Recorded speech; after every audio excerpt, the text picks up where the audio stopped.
start with this. All right, we'll start with this. And let me preface this by stating that this is one guy's journey.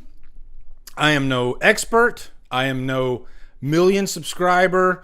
I'm even no 100,000 subscriber type guy. Okay, but I can tell you I did start from zero. All right, so I'll open it up with that. If you think that I'm gonna give you the secret code, the secret key to get you where you want to go, I might not, but maybe I can give you a little nugget, something that'll, maybe help out a little bit. All right. I'm a pretty humble guy, and I'm pretty self-aware. And so I guess that's a good start for the first bullet point is I have failed. All right, guys. I've done this for 9 years, and has it always, like, if I start from the bottom of my square, has it been like this?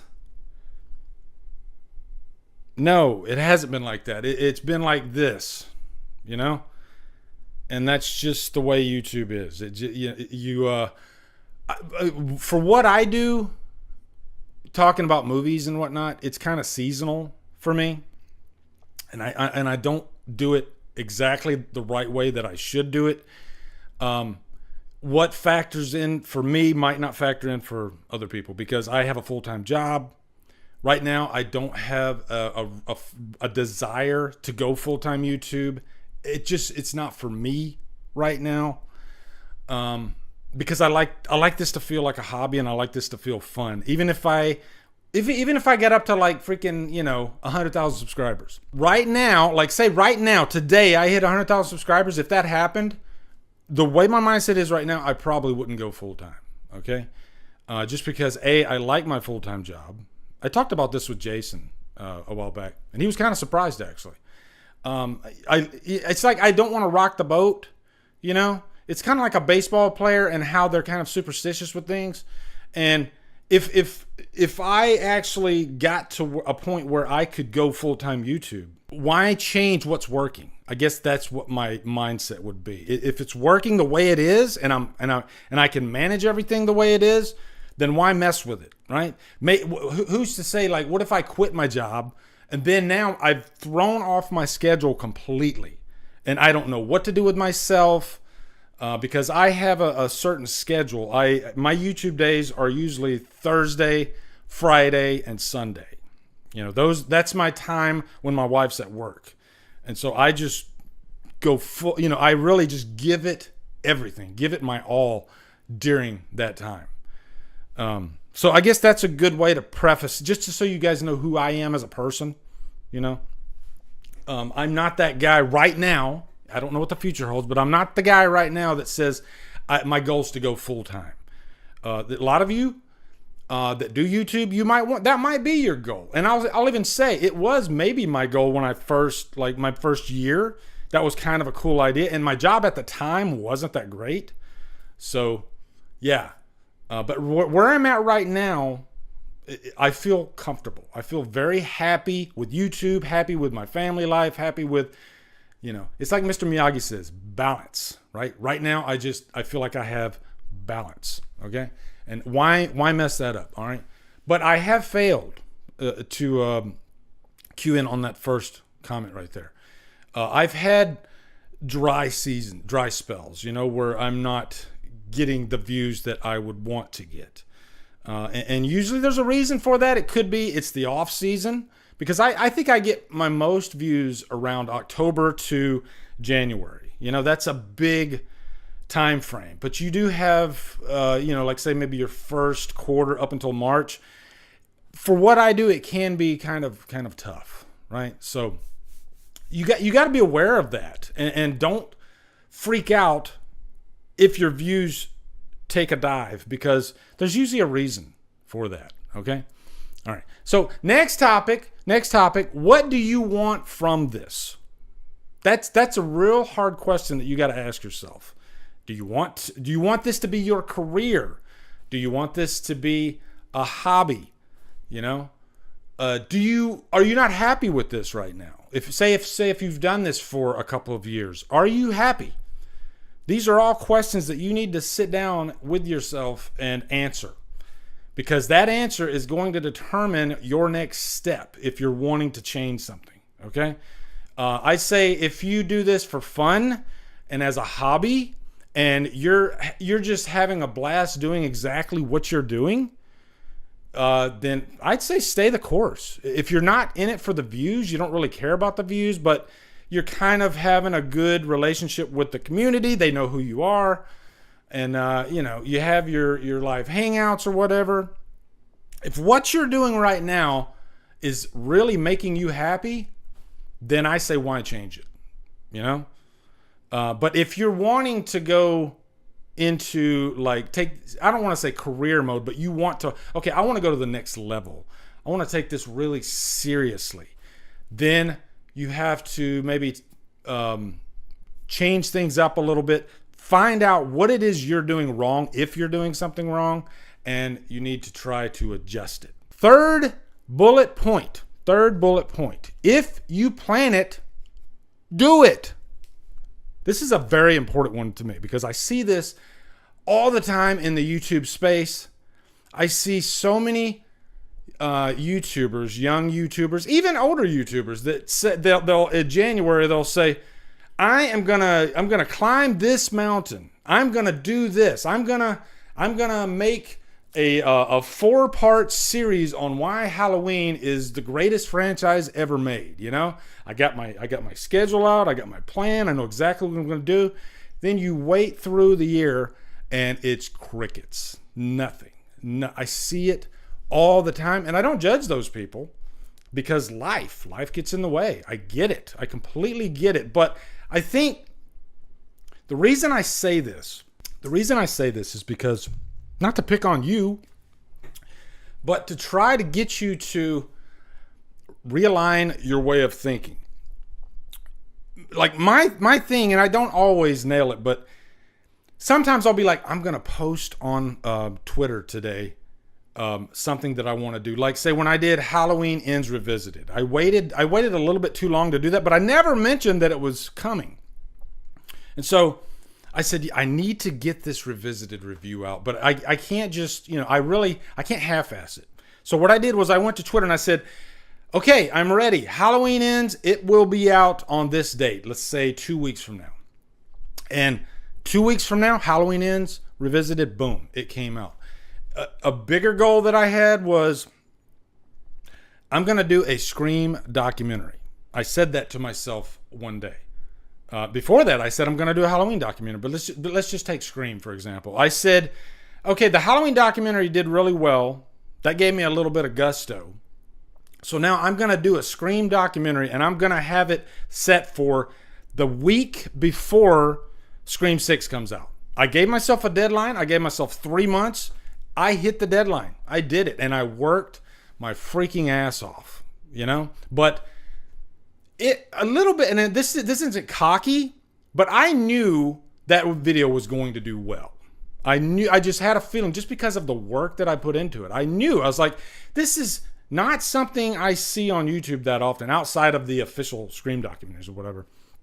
And that thing hit 30,000 views before it was taken down. But that's beside the point.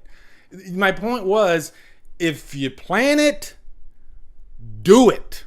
Okay, you got to really look at yourself in the mirror and say, if I post this, then I got to make sure I do it. All right, because I see it all the time. I see people saying, I want to start a channel, and they never do it. So stick to your word. And it might be tough, and you might be afraid, and you might be scared to take that step, but take the step. Fail. Go ahead and fail, but at least you tried. At least you did it. Is subscriber count important? That's a real question that you need to ask yourself. Is subscriber count really important? Because, and I can only use myself for an example, but when I started, I said to myself, I would like 1,000 subscribers in, I think I might have said a year. I want to make 1,000 subscribers in a year. And I did, and it was fine. And I didn't know shit back then. But I'll tell you what I've learned. After 9 years, subscriber count's nice, but it's not as important as you think. And I can give you an example of why it's not as important as you think.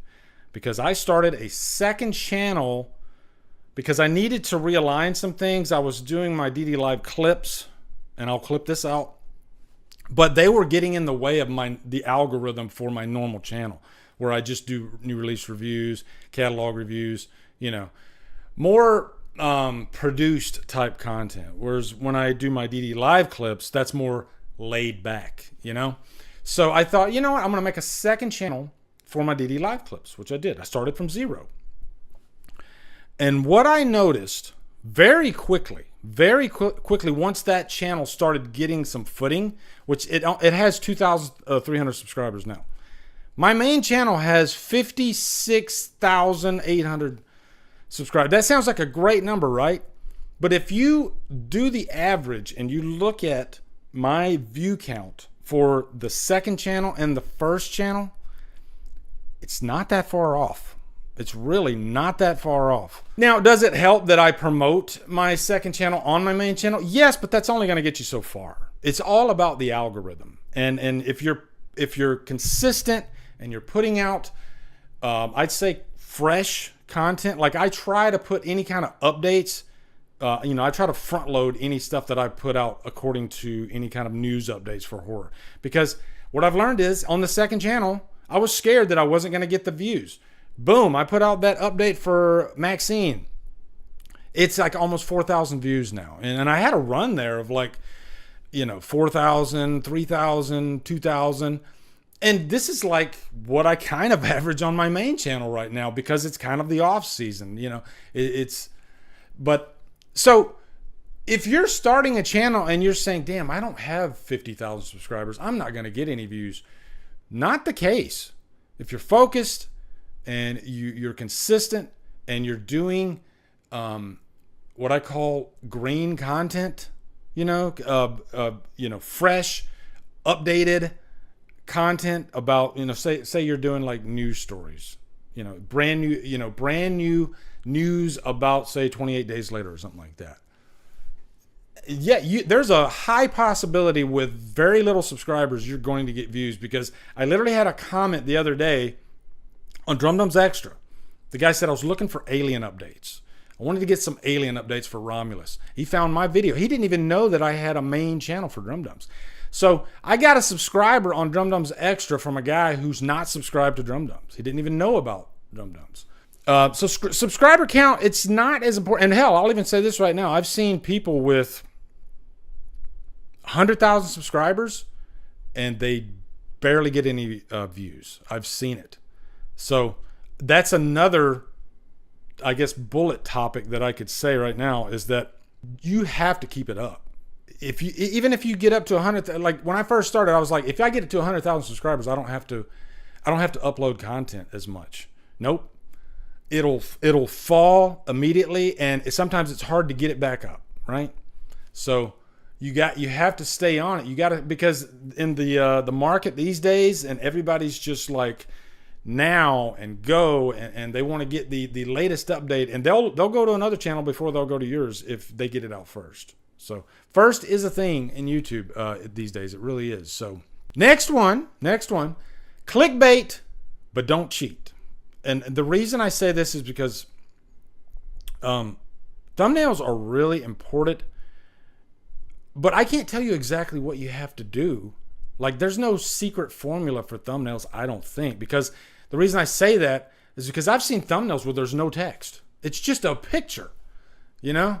But it could be a picture of something that's really eye-catching, right? Like maybe a character. Like, just to give you an example, I saw this video, Phase 4 of the MCU being cringed for 4 minutes straight. And they had just a funny screen cap of Elizabeth Olsen, you know, as Scarlet Witch. She was making kind of a derp face. And that was it. You can find that video on there right now. I think it's got like a freaking millions of views. So it's a spectrum. You can have that, and then you can have the other end of the spectrum. I guess, like, I'm not saying mine's like great, but I'm saying as far as like, I can sometimes I'll spend a freaking hour on a thumbnail. It like, I get a little bit OCD with it, and I got to have everything just right, and it's got to be layered, and I got to make sure I got the right text on there. And there's no like definite science to it, but that's what works for me. And I feel like if I just put out just a picture with no text, my normal thumbnail, then I don't think I would get the views that I get. I think a thumbnail is part of my package. And plus I want people to kind of know that it's me, I guess branding. And I think some people, you look at their thumbnail and immediately you're like, oh, they have a brand. I don't know if I'm there yet. That's up to you guys to let me know. If you see my thumbnail, I don't know. Does it look like, if you looked at my thumbnail without my face on it, would you automatically know that it's me? I don't know. But I do try to make my thumbnails pop, And one thing I will tell you, search for reviews or videos that are just like the video that you're putting out. Before you even do the thumbnail, look at all the thumbnails and try to make sure your thumbnail doesn't blend in with somebody else's. Try to make sure, what can I do to make sure my thumbnail really stands apart, from the other, so that way they know it's mine, right? Plus I think this falls in with hard work. I think people notice if you give a shit. This guy right here, he spent 2 seconds on a thumbnail. The video's not really that good. This guy right here, he probably spent an hour on that damn thumbnail. So I'm wagering that his video might not be so bad. Okay? Might not be so bad. All right. It could be the other way. It could be a really shitty video, but I think people are more likely to click on it if it's eye-catching. Okay? But the reason I say clickbait is because this is a whole nother issue right here. Okay? Oh my God. I see this all the time. I'll give you an example. I saw this thumbnail and it had like Sylvester Stallone with somebody else. I can't remember what it was. And a quote. And when you put a quote on a thumbnail, that means that somebody said it, right? And the quote literally said, "Fuck you." Probably F with an asterisk or whatever. So, oh my God, did Stallone say "fuck you" to somebody? Like those words? And sure enough, I click on my dumb ass. I click on the video. It's not anywhere in there. And I've seen other YouTubers, and it works for them, by the way. They post a thumbnail and they post something really, really negative. Like let's just say it's an update about like a musician or something like that. Okay, and they post something like, "This is a complete piece of crap." And I'm like, whoa, damn, what are they going to say about this person? You click on the video, there's nothing like negative really about the quote unquote piece of crap at all. It's all just to get you to click on the video. It works for a lot of people. It doesn't work for me. After a couple videos, after I give you a shot, then I'm like, okay, every time I click on your video, it's front loaded with like 5 minutes of nothing, and then you're actually not saying what you said on the title and the thumbnail. And it does work though for people. So if you want to go that route, you can. But I think it's a risk for me personally. What I call good clickbait is just something kind of eye-catching about the specific video, right? I'll even give you an example, another quick example. Like recently, I just did the video about Saw X and how I think other franchises should follow suit with what they do. So all I posted for text, I was, "Do this." That's like one of my most recent videos. Do this. But you don't want to give them everything. You just say, "Do that." Well, do what? What is he saying? What should I do? So just be that's another strategy I've seen a lot of people do. Just be really, really discreet, but I got to know what he's talking about, right? I got to know what he's talking about. So, yeah. I don't like clickbait, though, when it's like just so freaking obvious what they're doing. I don't like that. Okay, next one. I talked too long on that one. Sorry. This is a journey. Patience. I get DMs all the time, constantly, still to this day, from people. Man, I don't know what's going on. I'm not getting any views. I don't understand what I'm doing. I feel like I'm doing everything that I'm supposed to do. And I'll say, how long have you been doing this? And they'll say, 3 months. And I'm like, you have nothing to worry about. Okay. You have nothing to worry about if you're not getting views in 3 months. I'm not saying you're going to get views. You still might need to change something up, but it takes patience and it takes a lot of time to get somewhere. But you do, I will say though, even if 3 months, even if you're not getting any views, there's a reason. There's definitely a reason, but I don't think, I always say this, and I've said it in the past. My first year on YouTube, I didn't think about views. I didn't think about any of that stuff. All I wanted to do was hone my craft. I did take it seriously, and I wanted to be a part of the community, and I wanted to just get better at my videos and, you know, target what kind of videos I should be making. And I do see some people, you know, some YouTubers, I know exactly why their channel's not growing, you know, because they might be making the same type of mistake over and over and over and over again. And after a while, it could be obvious, you know, but you really have to just take a step back and take a hard look at, what am I doing? Why is every video and it could be a variety of reasons. I'll give you one reason. Say you want to make a video about Halloween. I want to review all the Halloween movies. And you know what? If that's what you want to do and you don't care about anything else, do it. Have fun. Talk about the Halloween movies. But I'm going to tell you right now, if you're just starting, do a search on YouTube and find how many Halloween reviews you see. Okay? Because it's, you know, take your pick, Star Wars. You are competing. And if your goal is to get views, then it's going to be an uphill battle. Because there's 9,000 Halloween reviews out there, you know? That's why I always try to go for deeper cuts. I've been doing deep cuts since I started the channel. One, because I really enjoy talking about movies that nobody's talking about. I don't know what else I could say about Halloween 1. I really don't. I've said it all. I've said everything. I would be afraid to review Halloween right now for the freaking third time. I wouldn't know what to say. And, you know, I thought about re-reviewing Friday and Nightmare. There's a reason I still haven't done it. I don't feel passionate to do it because 9,000 people have reviewed those franchises. I don't know what else I could say that's going to really shock anybody. You know, one of my favorite comments I get is, "Oh my God, I've never heard of this movie. Thank you so much. I love this. And by the way, I'm noticing that you're constantly reviewing movies that I've never heard of before. And that's just really awesome." And now I subscribe to your channel and I constantly look back because I want to see, I know you're going to surprise me. You're going to always give me reviews that, for movies that I've never heard of. I love it. I love it. Don't get me wrong, guys.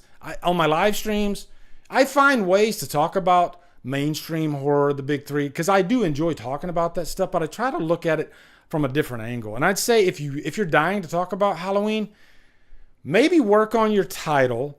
Don't let them know that you're actually reviewing it. Maybe find one little thing in Halloween, say like, did you ever notice at the 47-minute mark, this particular person was in the movie and he really has no business being in there? Work your video around that.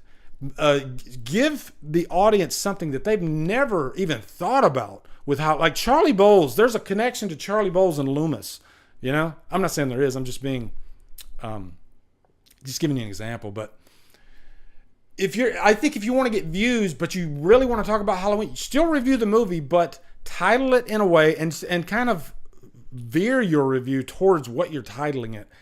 And stand out. That's the big thing. Stand out. Oh my God, I got to check out this. All these guys are talking about pros and cons of Halloween. I've seen all those reviews. I want to see this guy because he's talking about Charlie Bowles. He's got some kind of freaking thing going on with Loomis over there. I don't know what that's about. Let me click on it. Let me see. Boom. There you go. That's what you got to do. I think that's what you got to do.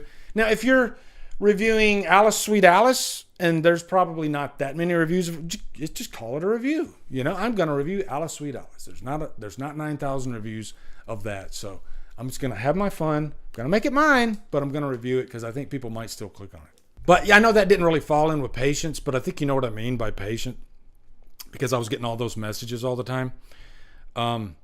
It's a marathon with no ending. That's the thing about YouTube. It's a marathon with no ending. That's what I always kind of call it. So it takes constant mental preparation, constantly trying to find ways to keep yourself happy and excited with what you're doing.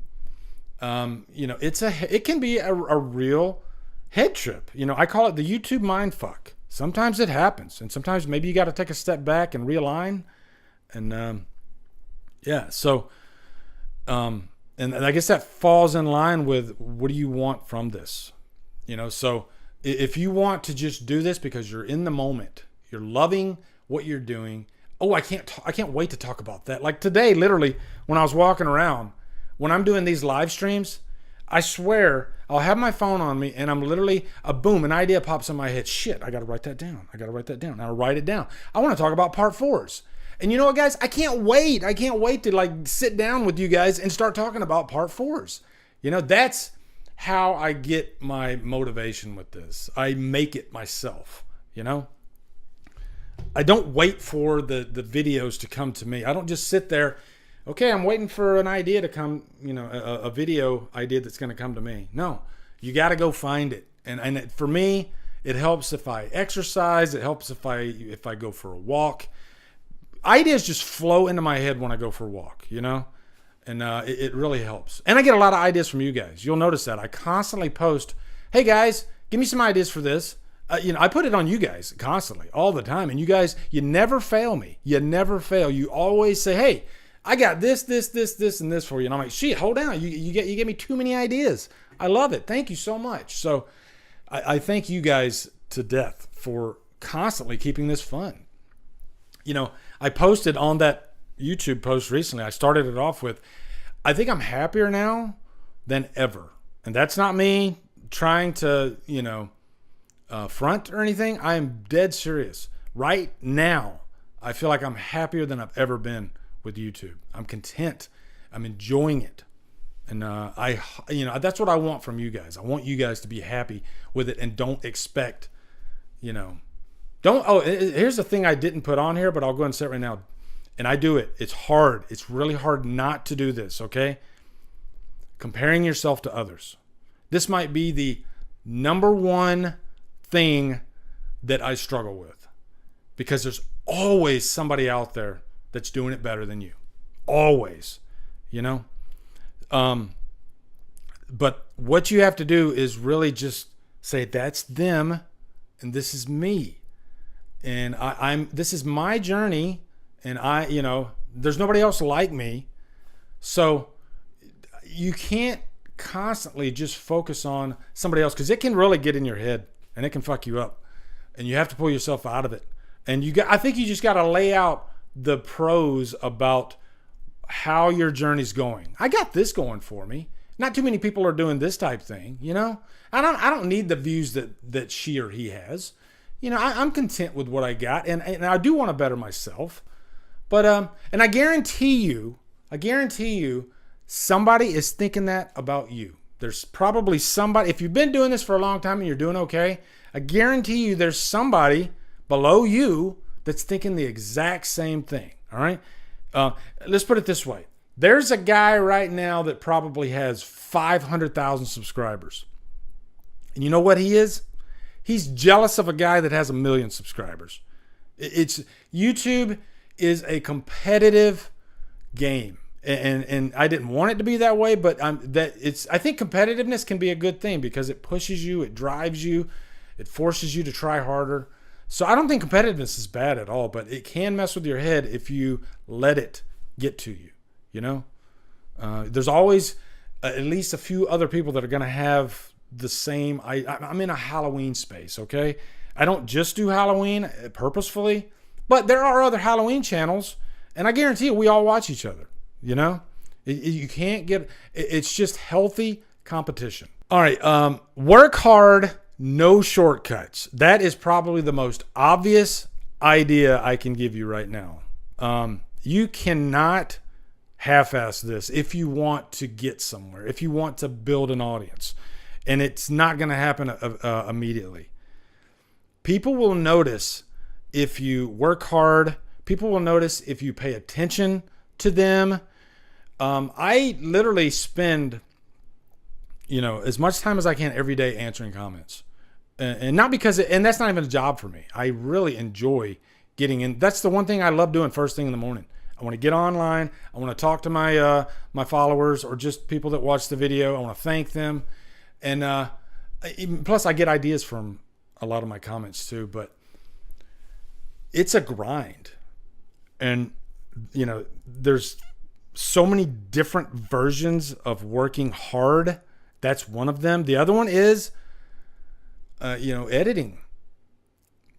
You really have to try your best to make the edit as good as you can. Because it's easy to lazy edit. And I'm not saying I'm a great editor at all. I didn't know how to edit when I started YouTube. I figured it out on my own. I figured everything out on my own. Just to give you a little tip, if you're just starting and you don't know how to edit, I upgraded to Adobe Premiere, I think 2 years ago.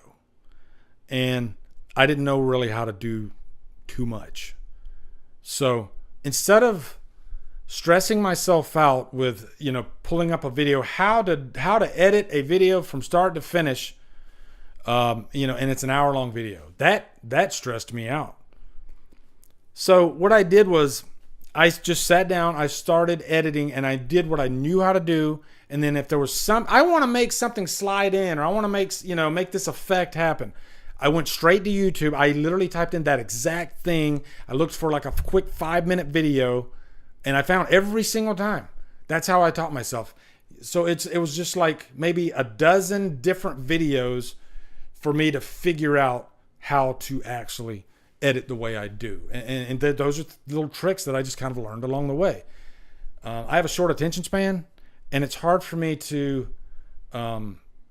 focus for an hour on any video. I like little chunks, and I like learning things in bites. So Chad, for All Things Horror, he says, I've been doing my channel 8 months and have 224 subs. Is that good? I've never thought about YouTube in terms of numbers. That's just not the way I operate. And I'll tell you right now, I'll even say this. If you stop thinking about the numbers, they will come. If you take all that energy that you're investing in numbers and apply it to actually making better content, and I'm not talking about you, Chad, I'm just talking in general. Making the best content I can, being as creative as I can. If you do that instead of worrying about the numbers, I promise you, if you're standing out, the numbers will come, But I see this all the time. I see so many people that just get so focused on the numbers right out the gate. And I'm not saying it's a bad thing. Eventually down the line, yeah, you're probably going to have to stop and take a look. Okay, where am I at numbers-wise, okay? But, yeah, don't get fixated on that stuff. It's never too late to quote-unquote, get it right. I have seen channels, because I watch a lot of different type. I don't just watch my type of content. I watch tons of YouTube content, and I do watch a lot of, and Chad, this is another thing I will tell you right now. Search out YouTube tips, like there's tons of great channels like Think Media, and they give some of the best advice. And I've literally spent hours just going through their videos, and I always find something, a little nugget that I'm like, oh shit, I didn't think about that. Like one of them, I'll give you an example. One of them that I found was on Think Media. He was talking about how he would batch record. This was back when I first, my first couple of years in. And I was like, oh, what is that, batch recording? And he would record for say 3 videos, he has like 3 different videos that he wants to do, and he's on a time crunch, and it takes a lot of preparation to set everything up to record. So, hey, why don't I batch record, and I'll record, 3 videos, 4 videos, whatever, and I'll have a separate group of shirts out, and I'll change my shirt between, and I did that. But I tell you, that saved me so much time. Like on Sundays, I'll do a lot of batch recording, and I've recorded 5 videos in a day before. And boy, let me tell you, that's not easy, but it's nice that you have to set everything up one time. You do all your videos, then you get to turn all your lights. Because it takes me like 15 minutes just to set everything up in here. Schedule versus no schedule. I see people that have schedules. I see people that have no schedule whatsoever. I can give you 2 examples of very successful YouTubers. One of them has a schedule. One of them doesn't have a schedule right now. Okay. Sean Chandler. Sean Chandler has a rigorous schedule that he goes by. It works for him. You know, and he'll even show you like this. Hey guys, this is what I got coming for the week. Boom, it's awesome. So you know exactly what's coming. But that works for him, and it keeps him focused, and it keeps him moving forward. So I think it's important to have something in front of you. Now, on the flip side of that, you have what I call like reactionary channels. Rick Beato, he's a music YouTuber, and he has like, I think he's got like 3 million subscribers now. And I watched a video of his recently, and he said he's never schedules anything. He never releases a video at a certain time of day. He does the video, he puts it out as soon as it's done. And that's the way I've always done it. That's always worked for me, just because I don't like setting up scheduled times for videos to go out. Because it's just like, I can't wait to get it out. As soon as I'm done with it, sometimes I've worked on this damn thing for freaking 3 days. I just want to get it out. And what I've noticed is I can put it out at any time of day, and it usually does the same. Like if I put it out, like say first thing in the morning, it's going to start off a little sluggish than it usually would, like if I put it out in the afternoon. But I guarantee you by the end of the day, it catches up with itself. I've noticed that. If it's a video that people want to watch, they're going to watch it. I've noticed that. You know, and you guys are the same way. When you're watching your YouTube feed and you see videos from your favorite YouTubers, or you see just something that catches your eye, do you check what time that video was released, or do you click on it immediately? Right? That's what I do. Yeah, so I found that if I put it out, it will find the audience. It will eventually get there. And to even give you a better example, I do some videos that they seem to have a shelf life of almost forever. Certain reviews that I've done, like Alice Sweet Alice, that review started off sluggish. It wasn't getting crazy traction. And I think last I checked, it's like 25,000 subscribers, something like that. And I put that review out probably back in 2018. I have so many reviews, videos like that still just constantly get views, those deep cuts. People just love those deep cuts. The Uninvited, that remake of Tale of Two Sisters, and that still constantly gets views, you know? So it's nice to kind of build a little back catalog of, I call them like rainy day videos. They're always going to work for you. You know, they're going to keep going. If you're wanting videos to have a shelf life and keep going, I see some channels that all they do is live stream. You know, they maybe it's time, maybe they don't have the time to edit. So they just pretty much do a live stream. You know, like a watch party of something, or maybe they do like horror updates or whatever like that, but that's all they do. And if that's what they want to do, if that's what makes them happy, then that's fine. But if they're just live streaming and they're wondering, why am I not going further?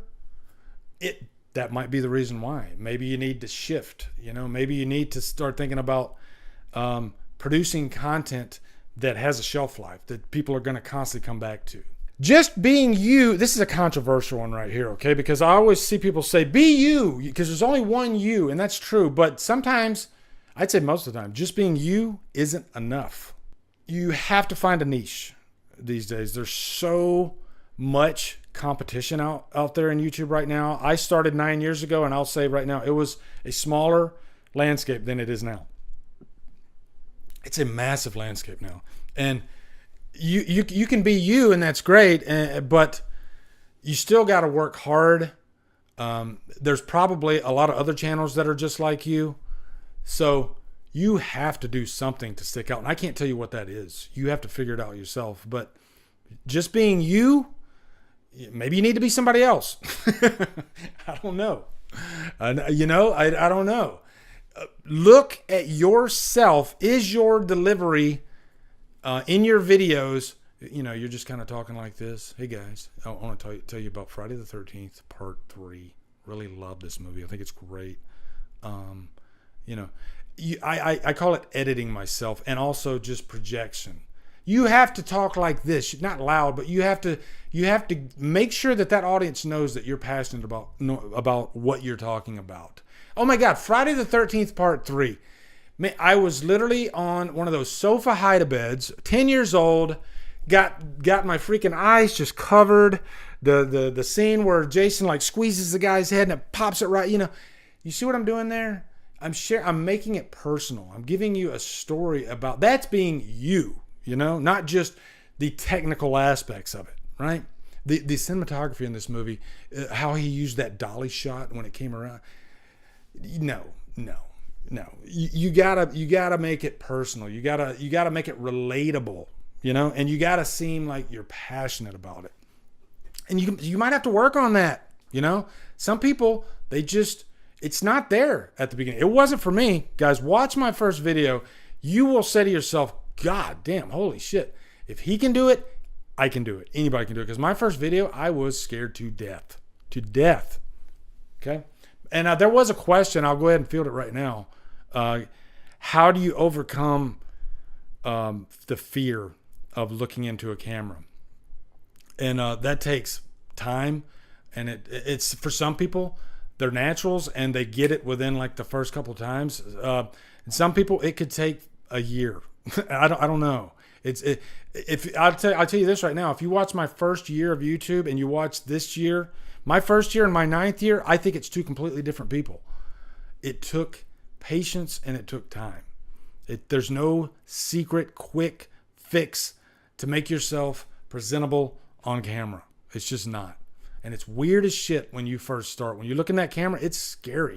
It was for me anyway. Some people, like I said, they're naturals. They have a history of public speaking, so they kind of just carry that into the thing. But I didn't have a long history of public speaking when I started YouTube. I took some college classes on public speaking, but even still, talking in front of a crowd, a lecture, and talking in front of a camera when there's nobody there, it's weird. It's definitely weird. Okay? So, yeah. Okay. And then the last one, change, reset is good. It can be good. Like I said, I think I said this earlier. I saw this one channel, which was very successful, actually.